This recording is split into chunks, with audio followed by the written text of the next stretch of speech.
Welcome to this World Satsanga, transmitted in conjunction with the Morph Show on the 20th of August 2016, and this is the second World Satsanga, which is the second pre-recorded World Satsanga, which is being transmitted as part of a joint venture with Kevin Moore of the Morph Show.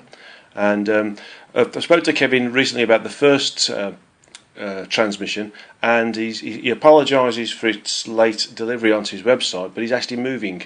He's moving out of the UK and positioning himself in Holland somewhere. So he apologises for that and says he'll be on the case fairly soon. So let me just look at the agenda for this particular satsanga. And first part of it is recognising why we are slipping down the frequencies. And it's interesting that I've also felt the need to communicate with that, and the source also felt the need to communicate with that on my newsletter recently. And it seems to be something which is becoming more and more of an issue, certainly with people who are also feeling the difference between themselves now and how they felt a few months, even a few years ago.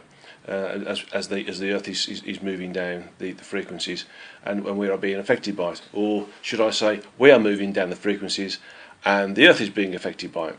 Okay, and then I got a number of different questions done by some of the previous live interactions with the World Satsanga to do with various other different subjects, so I'll try and go through those as well. It's quite possible I haven't got time to do all of those particular questions, and if that's the case, then I'll hold those in reserve for the next Satsanga, which will be in September. Okay, so the first thing is to look at really recognising, or firstly understanding, why we're slipping down the frequencies, and that's from a personal perspective rather than from the Earth's perspective.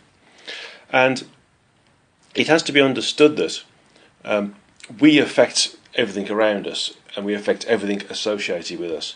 And so if we, so to say, indulge in something, that level of indulgence does have an effect on us. It affects how we think, how we behave, and how we act.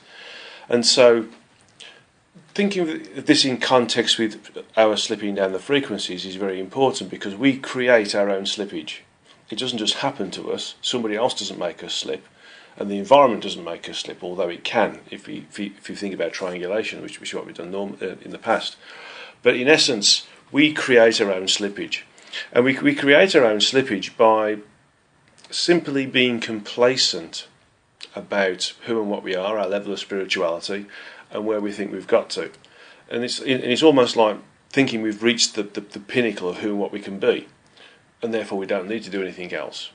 And when that happens, which happens an awful lot, by the way, with everybody, and that includes myself, and that because we do start to become complacent. We do think, we don't need to work on ourselves today, or we don't need to do meditation today, or we don't need to do any of the reversing the frequencies work today, or we don't need to meditate today, or we don't need to do yoga today, or Kriya yoga, or any of these different things. They all add towards slippage. The moment we start to move away from our standard structure of doing things that is spiritual, or just being a good individual, or just being of service, then we start to move down the frequencies. So the rot starts when we start to skip meditation times, prefer to work on something that's in the material world first, in lieu of doing our meditations, doing our own personal work. And so we start to chisel away at that structure, replacing that structure, its spiritual structure, with something that is material world structure. We start to become more interested in having to do jobs, having to mow the lawn, for instance, having to take the car to get fuel, having to do work from work, if we bring work home, for instance.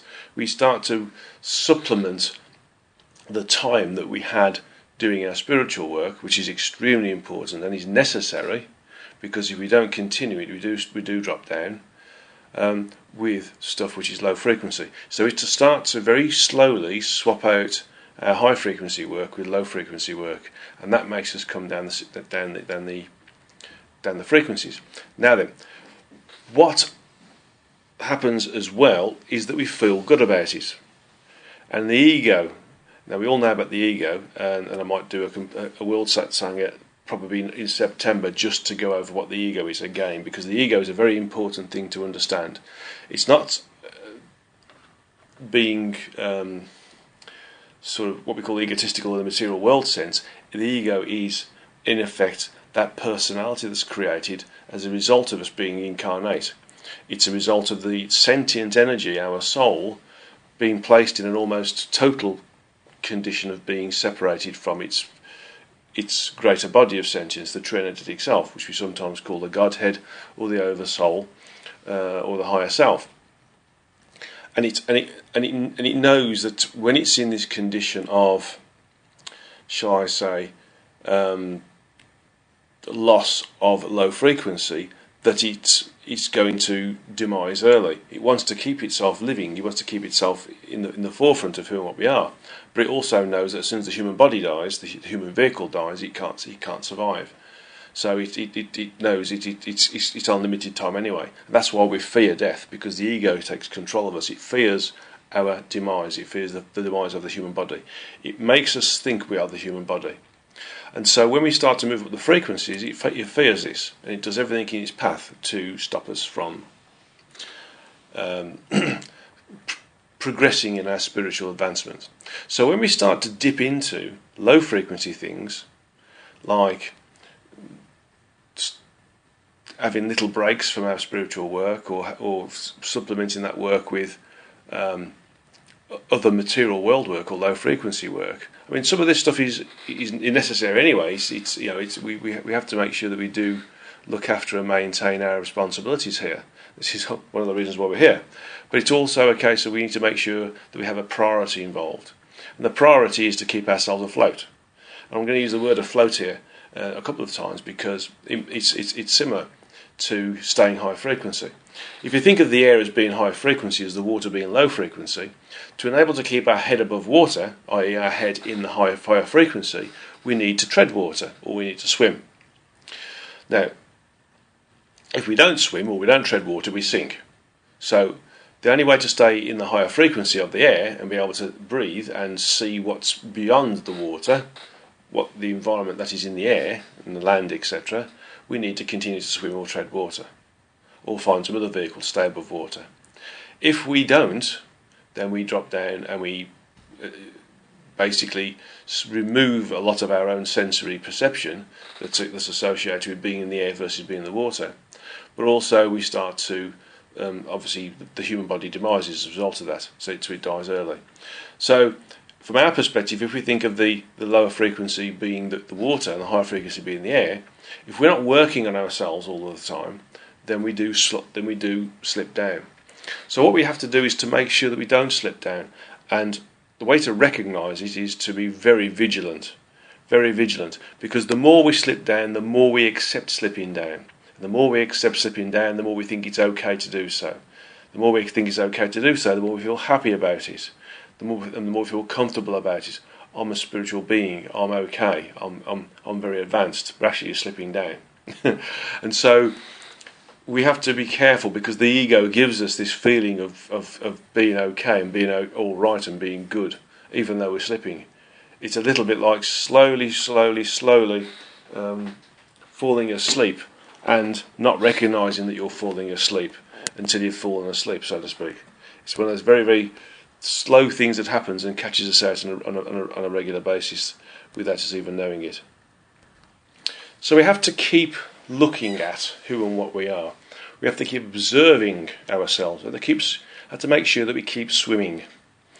And the way to make sure we keep swimming is to use the tried and tested methods that we used when we first started to become very interested in spiritual existence. When we became very enthusiastic, we started to meditate, we started to go to workshops, we started to surround ourselves with like-minded people, we started to do various different yoga, for instance, or we started to meditate more and more and more. And we need to keep doing this. But on top of that, some of us may have also been party to certain types of self-analysis. So apart from going back to basics and rekindling that basic enthusiasm, we also need to be able to continue to observe ourselves all of the time. And that means that we are constantly checking who and what we are. We're checking our thoughts, we're checking our behaviours, we're checking our actions, we're checking everything all the time. And we have to do it in a very, not a negative sense, very neutral sense. We have to consider ourselves as being the observer of ourselves, but without being judgmental. We have to recognise when we are slipping down, when we are indulging in various different things, or when we are not doing our spiritual work, or we are reacting in the wrong way, or we are behaving in the wrong way, and stop ourselves from doing it and go back to where we were. For instance, understanding that somebody who pushes our buttons is just another spiritual being who is progressing, and that they are experiencing what they're supposed to be experiencing, and part of their work is with us, and they will be probably enlisted by us to help us move on with various different karmic things. So we need to work with people who push our buttons to get them to not push our buttons again. We need to not get drawn into gossip or negative thinking or negative behaviours, eating the wrong things, drinking the wrong things, smoking the wrong things. We need to sort of move away from these different things, and we have to continue to watch ourselves. So the observer self, this neutral, non-judgmental, caring and sharing and loving other part of us that's watching us all the time and says, actually, you didn't think that through. You should have waited and stopped before you answered that question. You should have waited and thought about how you could help that person that you just walked by, who desperately needed help, but you just walked by. How you didn't let that person in front of you in your car. We need to sort of look at these things on a regular basis. So using the observer self is the most important tool in recognising that we are slipping down the frequencies and nipping it in the bud early.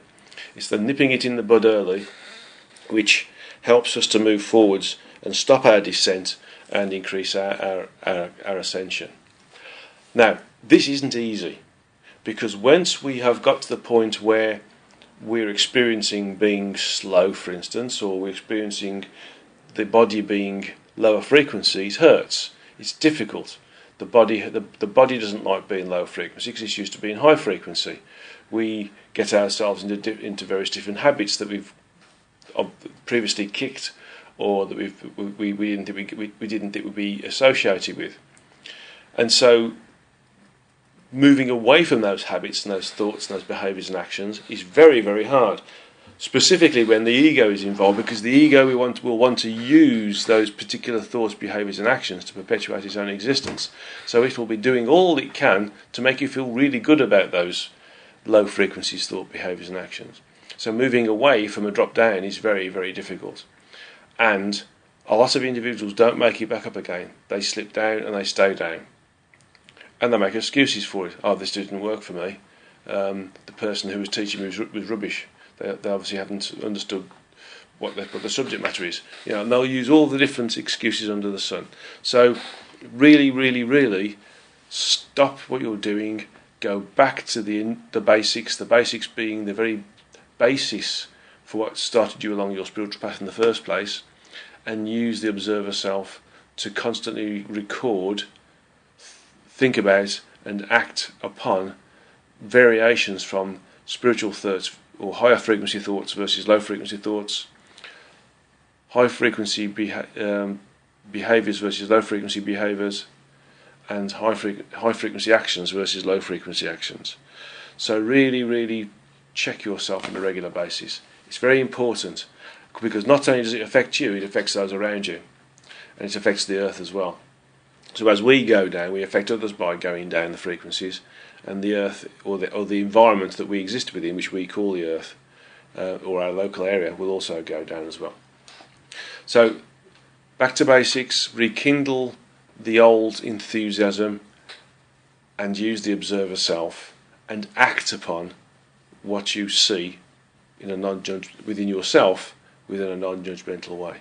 And that's how to recognise we're slipping down the frequencies and how to act on it. Okay, so I've got a number of different questions here I'd like to go through, and we'll see how far we can get within the time allotted. Okay. Whilst I'm looking for these questions, I'll just remind you all this is being done in conjunction with Kevin Moore of The Moore Show, and he's going to be transmitted on his YouTube channel as well as his website as well. Okay. So, the first set of questions here,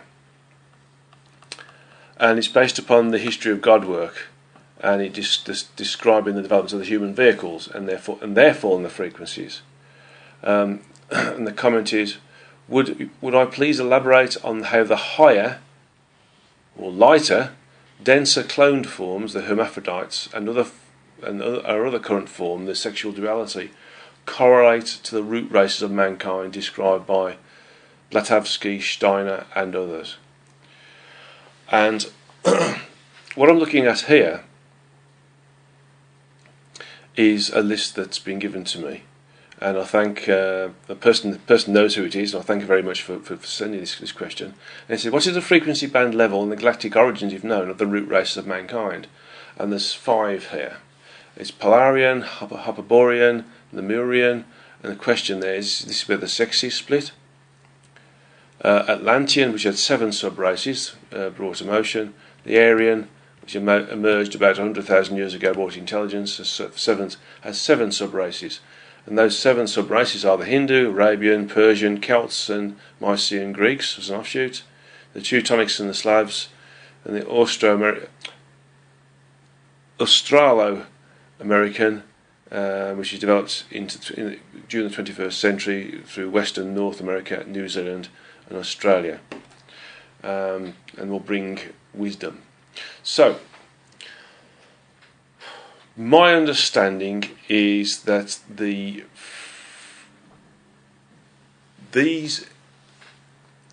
all of these different root races of mankind are within what we would classify as the human vehicle now, in so much as we have a dualistic condition. We have a male and female, and the male and female must join together to reproduce to create another vehicle. So all of the races from Polarian, Hyperborean, Lemurian, Atlantean, etc., Aryan, and the subsequent Hindu, Arabian, Persian, Celts, Mycenaean, and Teutonic and Slavs, and the Australasian and American versions are all part of this particular vehicle type. The other vehicle types are outside of what we would call known memory or historical references. It's too far away. It's a completely different civilization type. As I'm reading this email that gives us the information, I'm picking this up. It's very much a case of everything we know and that has been known and that has been channeled, that is relevant to what we are now in any way, shape or form, irrespective of the and by the way, this is the duality side of it, not the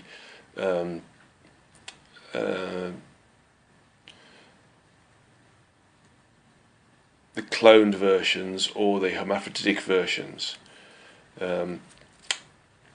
is based upon this particular dualistic condition. So anything from any of the channelers, Blavatsky, Steiner,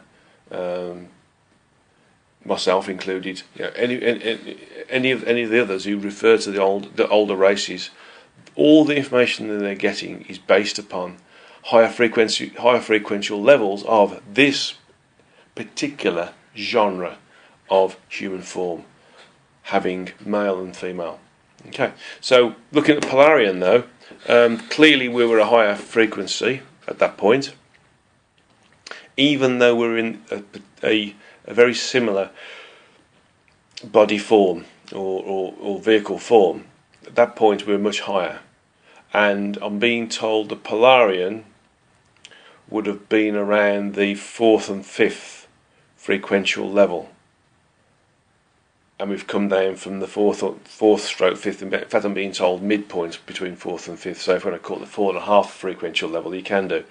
But I'm told that Polarian level, we started to come down, and we are where we are now. So it's only a sort of a frequency and a half in real terms, but it's a huge distance in frequential reality. Okay. So the sixth part of this question here, the root rest of the mankind by talk about the Polarian, Hyperborean, Lemurian, Atlantean, Aryan, and the sub races of the Aryan are in essence 5 of the sub races. The sixth, root races. The sixth future root race is to arise when? So the question is, are these the indigo or the crystal children or the rainbow children or their hybrids, or is it now the white children? My understanding is that it's going to come with a change of era, change of age, and I'm very much being told that when we are fully in the age of Aquarius, or on the cusp of the changeover between where we are now in Aquarius, that's when the 6th root race will come in, and that'll be a higher frequency again. It'll be in the 4th frequency, so we'll have moved out of the 3rd and into the 4th.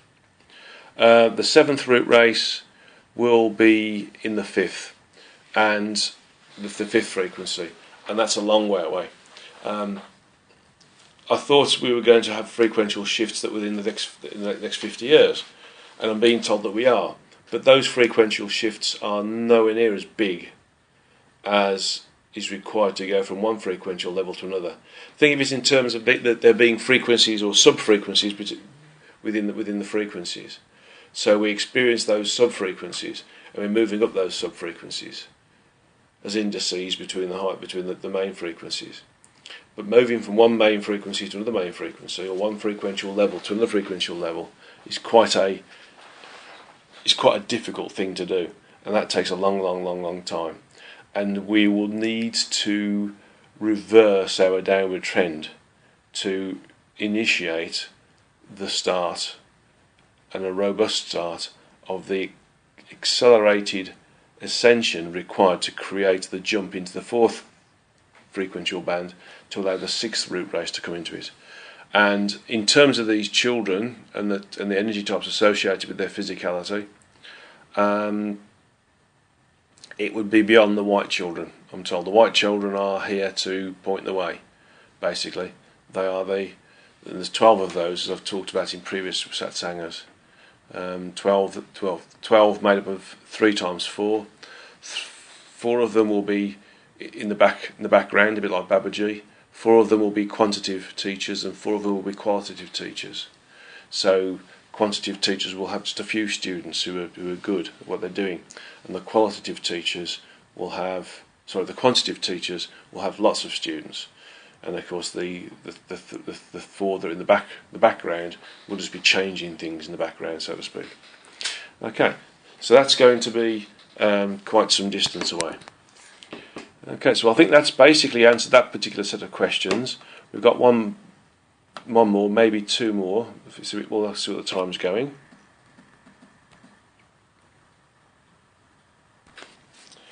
So the second question is, what is our superordinate goal while we're here on Earth? What are the tools and methods to achieve it? And having achieved that goal, what comes next? So the superordinate goal for me means it's the main goal. It's why we're here. We have it's the underlying reason for us to be here.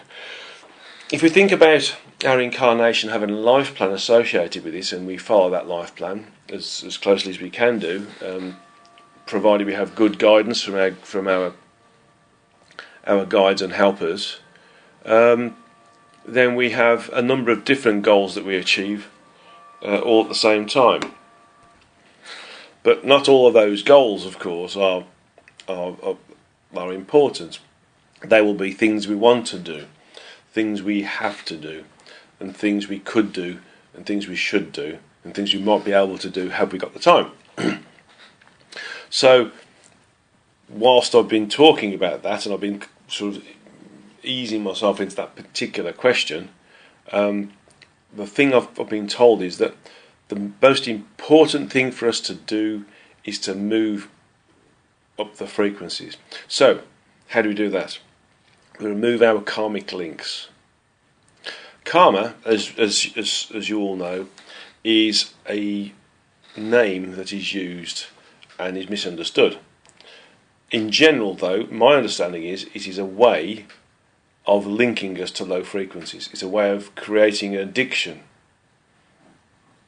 or a need or a desire to want to come back into this low frequency and keep coming back all the time. And wants to come back. In real terms, it's difficult being here. It's horrible being here. And it's a real shock to the system for us all to be here. But from that perspective, when we start to experience some of the things of associated being here, some of the sensations, some of the thoughts, some of the material wealth issues, some of the status points where we can coerce people, work with them, create empires, become very wealthy, very famous, all these different things. Or we can start to get addicted to how our body form is as well. Then it starts to become karmic. It starts to be a link to the lower frequencies. It starts to become a desire and then an addiction to come into the earth. So although we've got little addictions or little things we need to sort out in terms of how we've interacted with other different incarnate souls, so to speak, and to aim to react differently and in a more evolutionary efficient way, rather than getting tied up into all sorts of low frequency thought processes, behaviours and actions, then the opportunity for us to move forwards is based around removing that link. So those are basic things: removing that link, removing the addiction. And certainly in terms of how we respond to others, is a constantly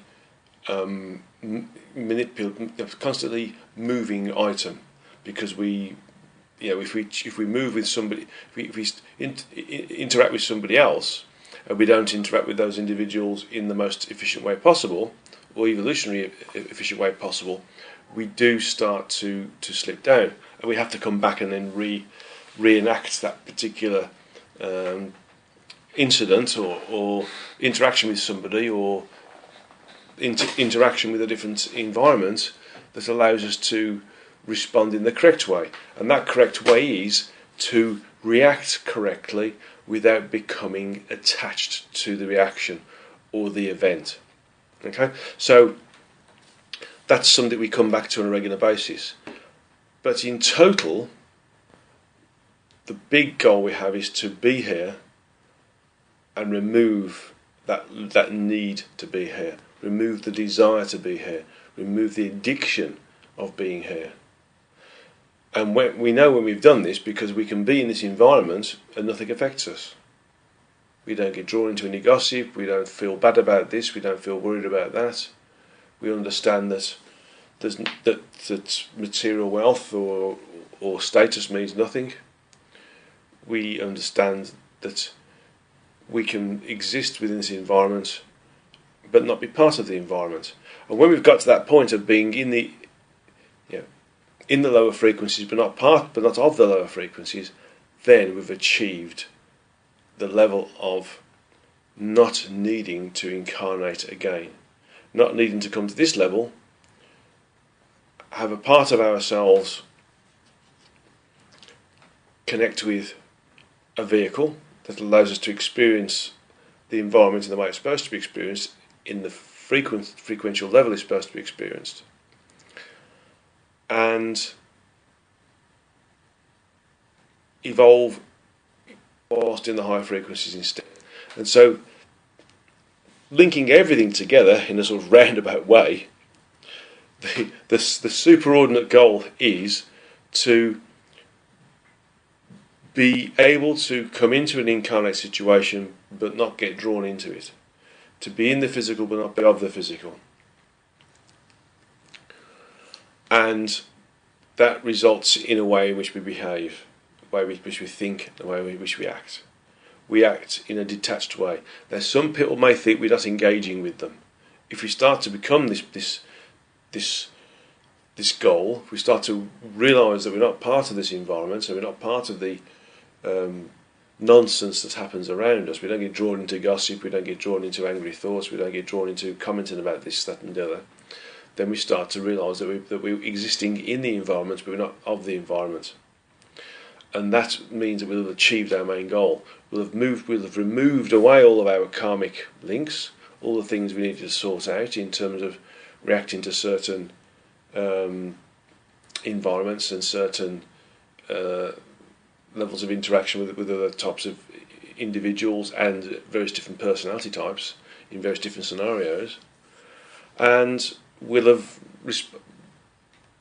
wiped out any possibility of any other addictions through being here. So we'll have moved away from the need to incarnate. So that's the goal. The goal is to create the knowingness, not a belief system, but the knowingness that we are what we are, and that we've got responsibilities while we're here. We fulfill those responsibilities, but we don't get immersed in all those responsibilities. So we're of the physical, we're in the physical, but we're not of the physical. And that's basically the main goal of us while we're here on Earth. Okay, so I'm just checking the time again at the moment.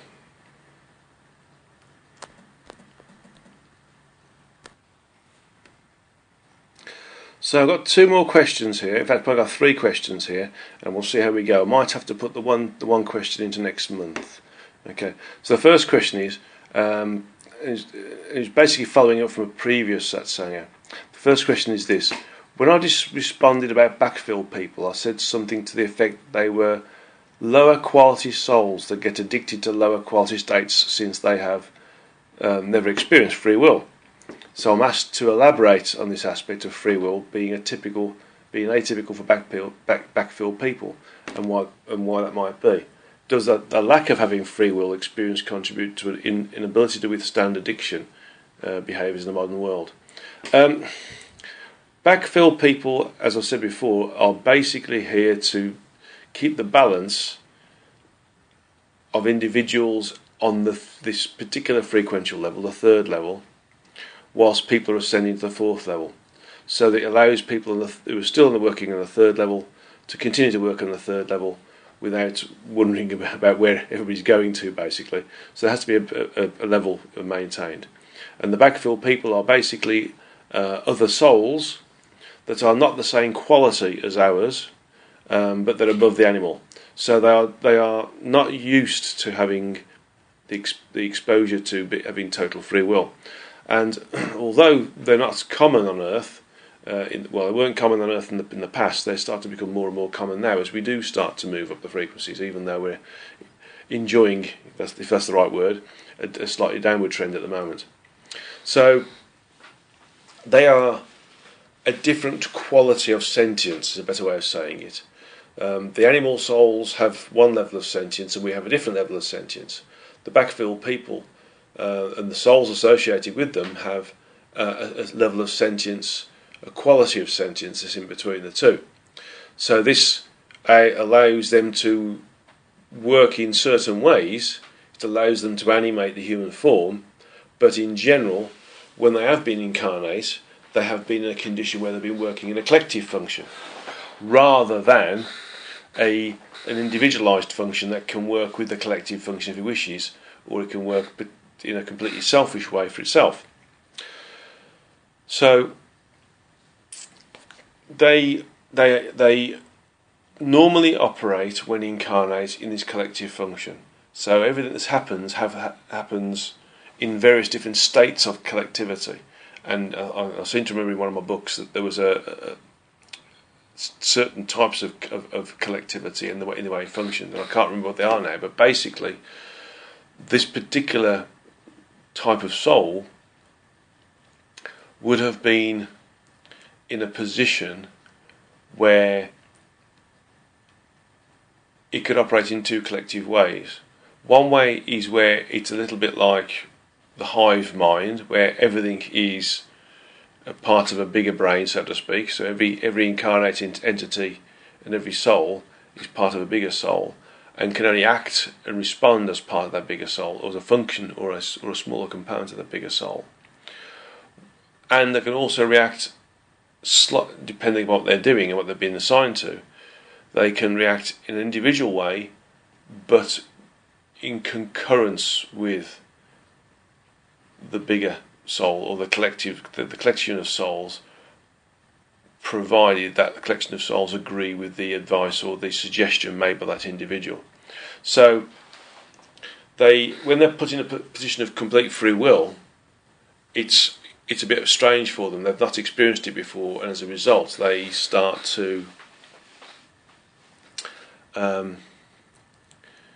in effect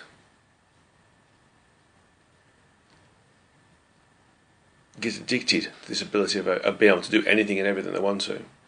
They will be not separated out from the ability to achieve what any of us can do. So then they are still able to become pop stars, still able to become actors, still able to become chief executive officers of banks and their own businesses. They're still able to be of service. They can do everything we do, but they tend to get sucked into the sensation side of things, the materialistic aspect of things, the lower frequency thoughts, behaviours and actions side of things, specifically because they don't have experience of it. They don't have the ability to see what's basically the right way from the wrong way, or should I say the evolutionary efficient way rather than the evolutionary inefficient way. And so this is what happens with them. They get interested and like to experience those things that are, if you like, they can only do with free will. And so they keep trying to test the water to see how far they can go with this and how far they can go with that. And that's what happens. They get addicted, and some of them do break free. And when they do break free of that addiction, the whole group benefits. So as with us, we're all evolving while we're here. So are they as well, and they're also enjoying their evolution as well. But they are finding it much harder because it's a bit like a child in a candy shop. You know, you can walk through a candy shop, or you can walk through a candy shop having stolen a few pieces of candy, and the temptation to steal the candy is overwhelming in this instance. Okay, so the second question is, and I think I've answered it actually in the first part of the Satsanga, in terms of the recognising how we can move down how we can stop ourselves moving down the frequencies. But I'll read the question out, and as I read the question out, I'll see if there's anything in there that allows me to add to that lecture, so to speak. So question 2 is, with regard to the topic this month regarding recognising that we are slipping down the frequencies, and I'm hopeful you'll present a solid plan of how to avoid getting in the rut when this occurs, I'm also interested in the ways to work back up and out, and how we can move on with that. So we also have to look at what it feels like to move backwards in our evolutionary path. And although at some level all evolutionary content is in fact a form of growth, positive or negative, is it still accruable content that then shapes one's experiencing it when one's experiencing it? If it can be argued that slipping down the frequencies at least is a form of growth in evolutionary contact, can I discuss this and how we might not get trapped into false senses? Would it be interesting to hear your thoughts? It would be interesting to hear your thoughts on how to recognise this in process and avoid it entirely, or minimising the deleterious impact of spiralling down the frequencies which seem a necessity for the soul journey, which it seems to be at some level is part of the human experience. Okay.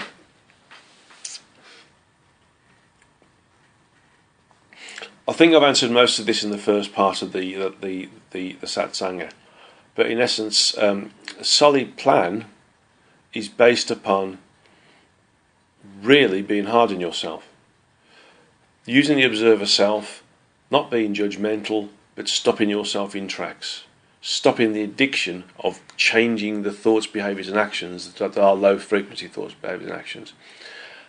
Asking somebody else to be the observer self, somebody who loves you and that you're going to take notice of, is another way of doing this. So if you can't trust yourself using your observer self, use somebody else to be the observer self for you. It's probably not a good idea to use your partner or your husband or wife. It's probably somebody who you can classify as a friend. You may want to go to a spiritual counsellor, for instance, to be able to do this, but the thing is, a spiritual counsellor can't be with you all the time. So it's important to recognise that you can use partners, but it may be detrimental to the partnership, specifically if you're struggling to fight against those low frequency thought, behaviours and actions.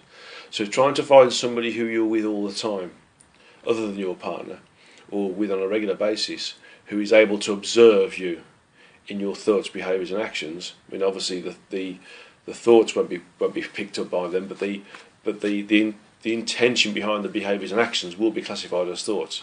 So if you can't do it yourself with your observer self, use somebody else to be the observer for you. Basically, when you're working your way up again, you start to regain the functionality associated with higher frequency existence. So your intuition increases, your ability to be sentient into your clairsentience increases, your knowingness increases, your ability to communicate with other entities increases, and the ability to observe the rest of the environments in the frequencies above where we are now increases. So we start to be more connected. We start to experience more things. The human eye starts to be more capable than it is now. So there will be parts of it where you can start to see the overlay of the third eye on the physical eye vision. So we start to see things. If we've experienced these things before, when we move down the frequencies, we tend to sort of think we've dreamt them. We tend to think that it's something that's happened that we can't re-achieve. But we can re-achieve it. We have to continue to work on ourselves. We have to continue to recognise that we need to move onwards and upwards. And it's hard work. Okay. Let's have a look, see if we can find anything else. Yeah, and to be honest, actually some souls do put themselves in a position of an almost death spiral, so to speak, a spiral downwards that you can't stop, to see what they need to do to come out of it, and that in its own right is a way of accruing serious serious evolutionary progression. So it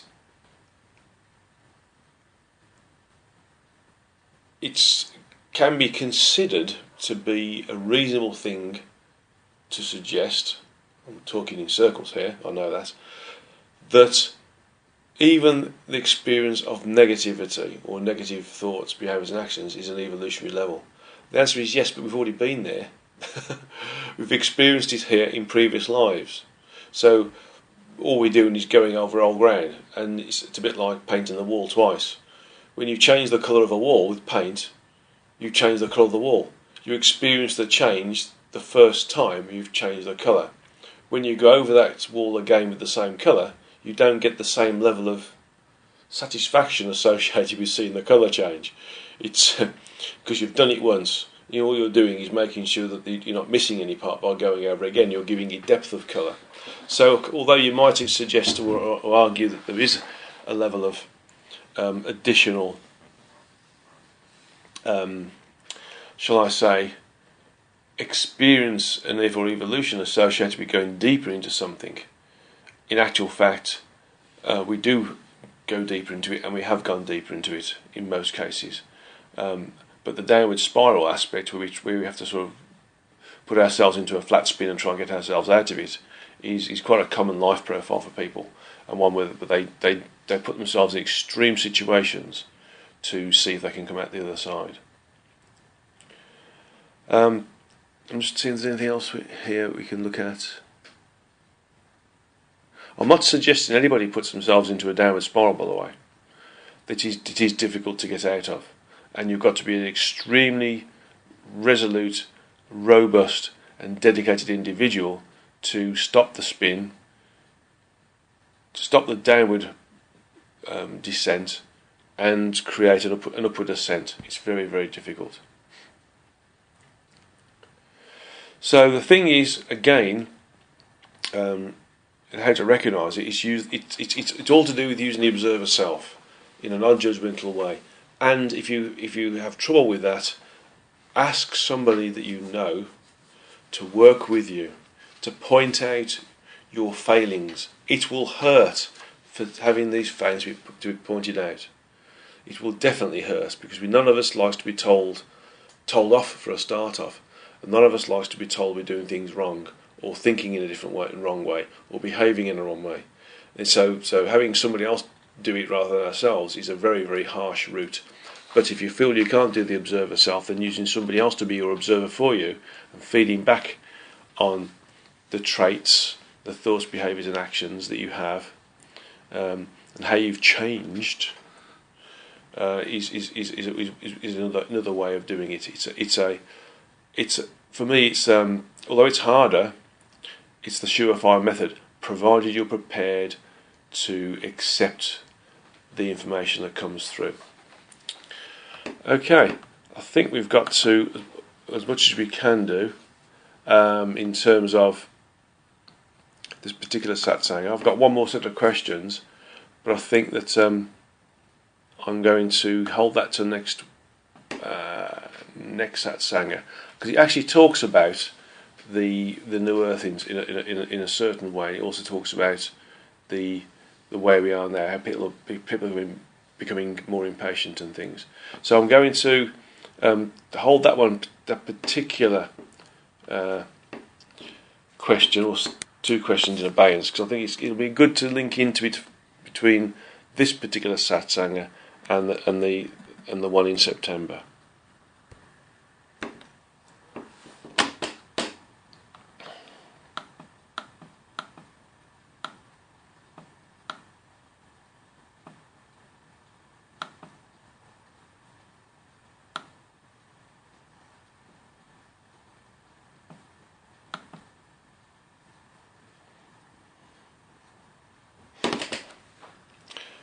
Okay, so what I'd like to try and do now is to work on a meditation that is connecting with your true energetic self. Okay, and I apologise for the gap in the recording. Some rates, I put it on pause, it seems to have come off pause, so I apologise for that. So, this particular end of meet meditation is connecting with your true energetic self. So, let's sit in the correct posture.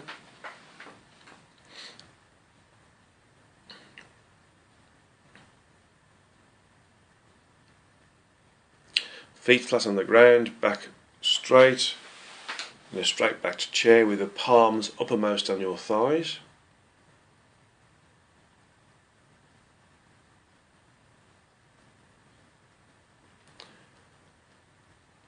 And eyes closed and focused on the area of the third eye, which is in between the two eyebrows and above the bridge of the nose. And this is not so much a meditation, but more of a technique in actual fact. Okay? So I want you to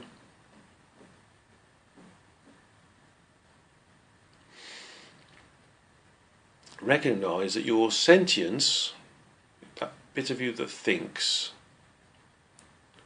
considers itself to be in the head. and it considers itself to be in the head because we speak in the head, and we see in the head, and we hear in the head. So everything tells us that our sentience, our thinking, is in the head. We associate where we are as being in our head. Okay. So the idea now is to move our sentience away from the head.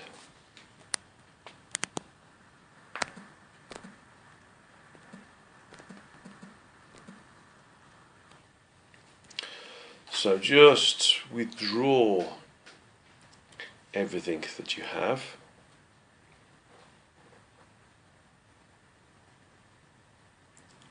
Every connection with your body.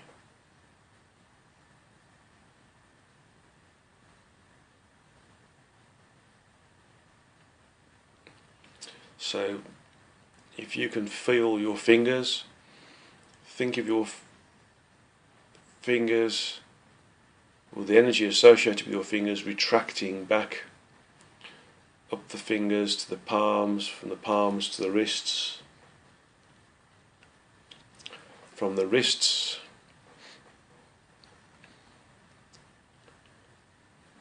to the elbows, from the elbows to the shoulders, from the shoulders to the shoulder girdle. Okay, let the energy stay there. And from the feet, let the energy that's in your legs, your lower body and your legs, move up, away from the toes, up to the balls of the feet, to the instep, to the ankle. And the energy comes up the calf to the knee, to the thigh, to the pelvis, and then comes up and stops just above the pelvis. Now let's move the energy that is ourselves. Let's move the energy that's ourselves out of our head, down through our neck, down to the shoulder girdle. Let the energy that was in the arms connect with the energy that's in our head. So we now feel as if we're in our shoulder girdle. Then we come down our spine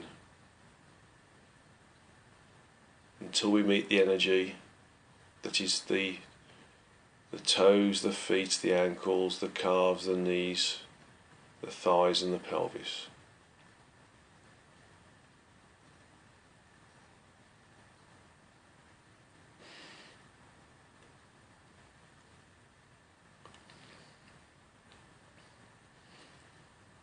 Okay, so we've left the Tantien, by the way, is the distribution point for the energies, and the soul seat is the location of our sentience in reality, not the head. But I've not mentioned the soul seat, which sits just behind the front aspect, or where the front aspect of the heart chakra joins the body, which is the sternum, because I want to make sure that that stays there. But we can still project ourselves into our true energetic self by leaving a part of ourselves there. This is ensuring that we still connect with our body. So the Tantien is where all the energy distributes around the body. So when we move the energy and the sentience from the head and the arms and the fingers and the hands and the toes and the legs to the Tantien, we're bringing everything back to the distribution point.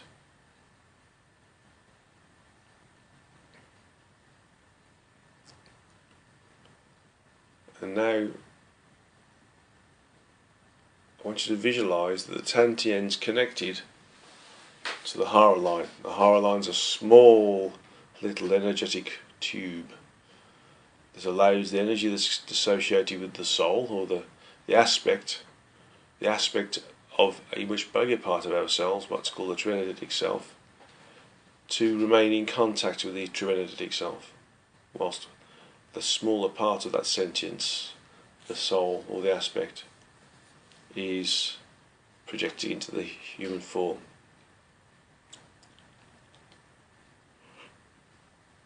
So move up this tube.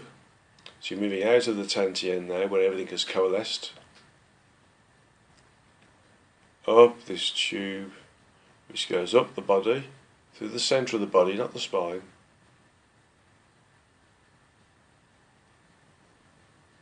and although location wise it comes out through the head close to the crown chakra, it's not actually part of the function of the crown chakra. You move up and up and up,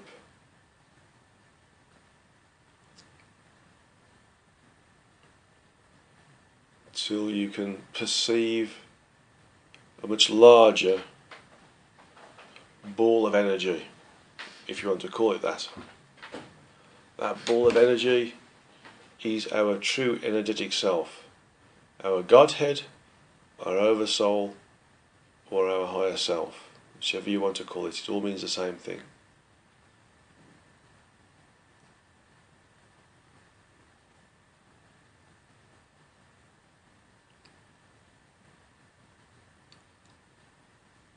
The sentience moves up this tube, this higher line,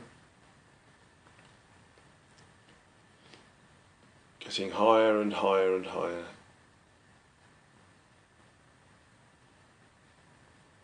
until the tube connects with this sphere and we move into the energy that is the sphere. This sentient energy, this much larger part of ourselves which remains disincarnate. This is our Godhead, our Oversoul, our higher self, our true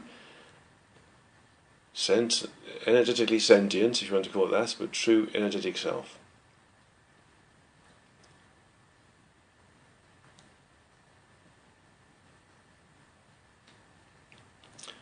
Allow yourself to expand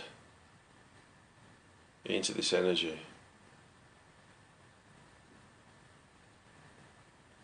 Communicate in whichever way you wish.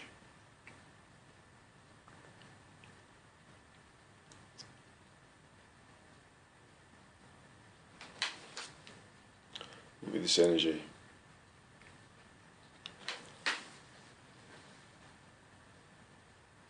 Feel yourself being in all places, in all parts of this large sphere at once.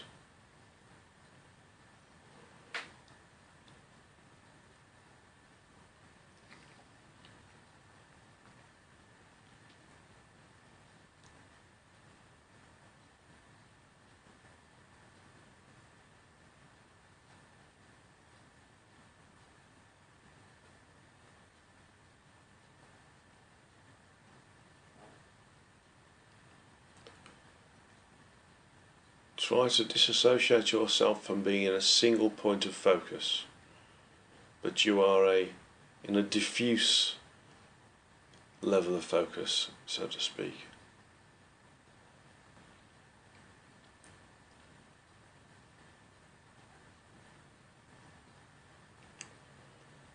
Feel yourself spreading, being everywhere and nowhere at once. In this state of expansion, you can communicate with the rest of you, because you are in what you are. This is you. It's not some bigger part of you, it's you. Although quite clearly it is a bigger part from the perspective of the smaller aspect of the true energetic self, which is projected into the physical form to experience, learn and evolve through low frequency interaction. In essence, that smaller part is the bigger part, the finger in the bucket of water.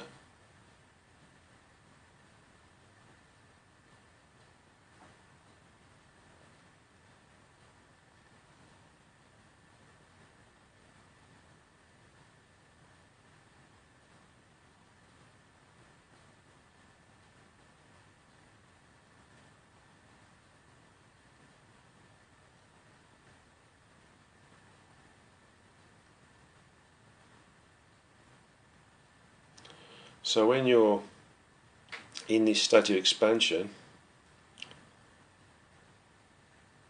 feel how it feels.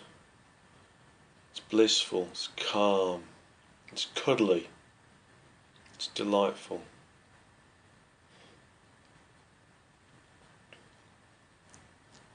It's warm, it's all consuming.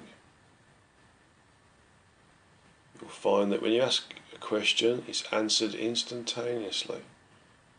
As you're about to answer your question, you'll know the answer.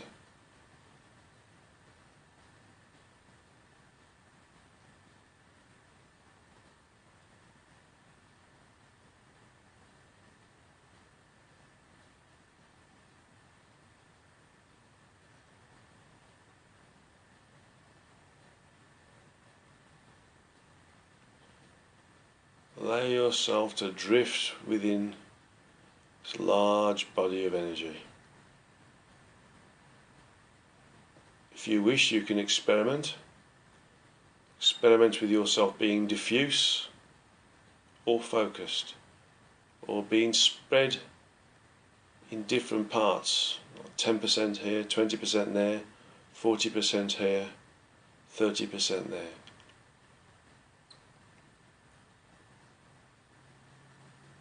Or just 10%, 10 times 10%. Imagine that there's 10 parts of you which are equals 10% of your sentience. But each of them is identified and individualized as being you.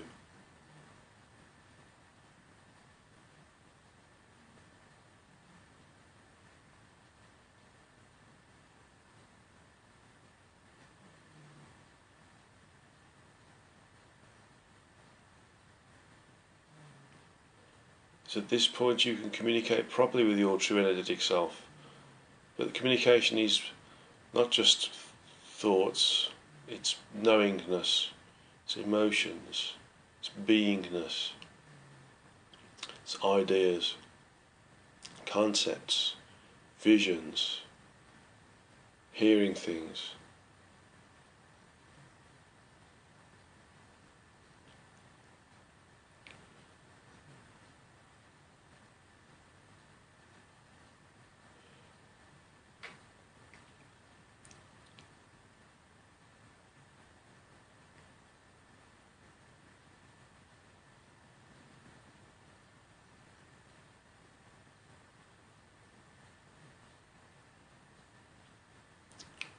For the purpose of this meditation, we'll start to think about coming back now, but you can spend as long as you like being in communion with your true energetic self, asking it questions,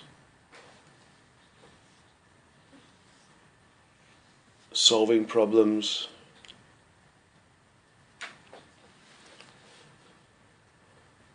giving you states of feeling that you know that you are being protected and being looked after.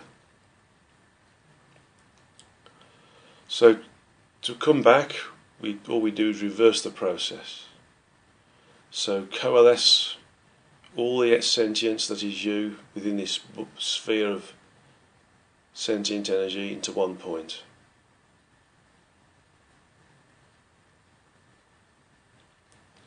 That energy comes now down back into the edge of this sphere where the Hara line is, and move down through the Hara line.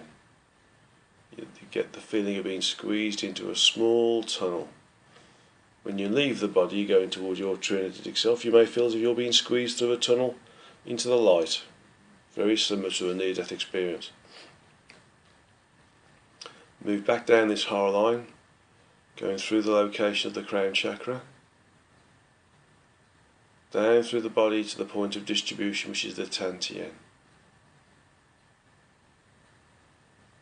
And then allow your sentience to rise up to its normal location where you consider it to be, which is in the head, and allow the rest of the energy to dissipate itself so that you can animate your body. So the energies that were going down towards the feet project that energy back from the Tantien, going down through the pelvis, down through the thighs to the knees, through the calves, through the ankles, the heel, the instep, ball of the foot, and then the toes. So you can start to feel your legs again now. And the rest of the energy goes up towards the shoulder girdle, goes out of the shoulders to the upper arms, then the elbows, then the forearms, then the wrists, then the palms, and then the fingers. So you can feel all your body again. And when you're ready, you can slowly come back into the room. It's quite common to be very tearful.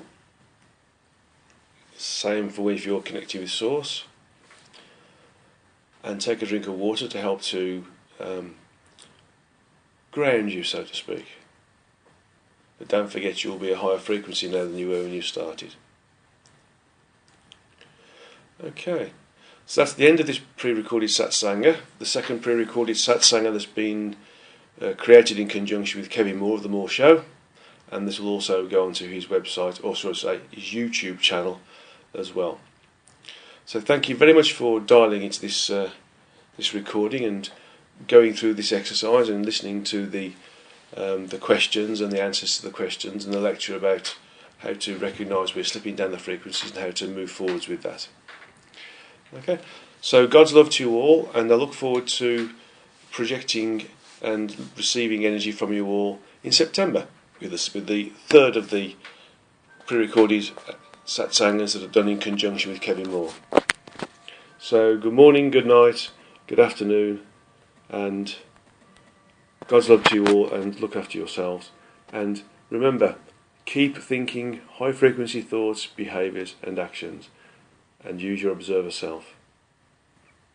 Namaste to you all. Namaste to you all.